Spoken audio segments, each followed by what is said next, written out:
Sementara itu, pembinaan dan persamaan persepsi produksi program feature dan dokumenter bagi insan media TVRI se-Sumatera yang telah berlangsung 3 hari resmi ditutup.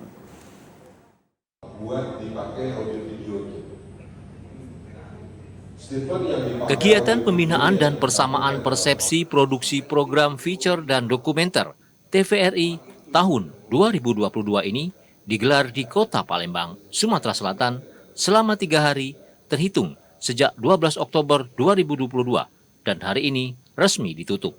Barno, Ketua Tim Perencanaan dan Pengendalian Produksi Penyiaran Program TVRI Pusat Jakarta, mengungkapkan, kegiatan ini merupakan salah satu langkah yang dilakukan guna menghasilkan program-program unggul dan berkualitas. Melalui pembinaan dan pembentukan insan kreatif yang ada di lingkungan TVRI, terutama di wilayah Sumatera. Kegiatan ini dihadiri oleh seluruh karyawan TVRI asal Sumatera dan Pulau Bangka Belitung.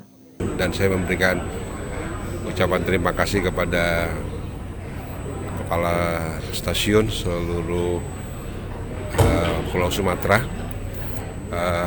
Kegiatan ini dapat terlaksana juga berkat dukungan tuan rumah juga, ya, Kepala TVRI Stasiun Sumatera Selatan dan beserta jajaran. Sekali lagi saya pribadi mengucapkan terima kasih dan apresiasi yang tinggi-tinggi.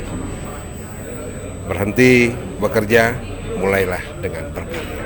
Bravo TVRI. Suntikan semangat terus dilakukan oleh tim pembinaan Diklat TVRI Pusat secara berkelanjutan, dengan harapan produksi program feature dan dokumenter TVRI dapat mencapai target hingga ke ranah internasional. Tim Liputan TVRI Sumsel melaporkan.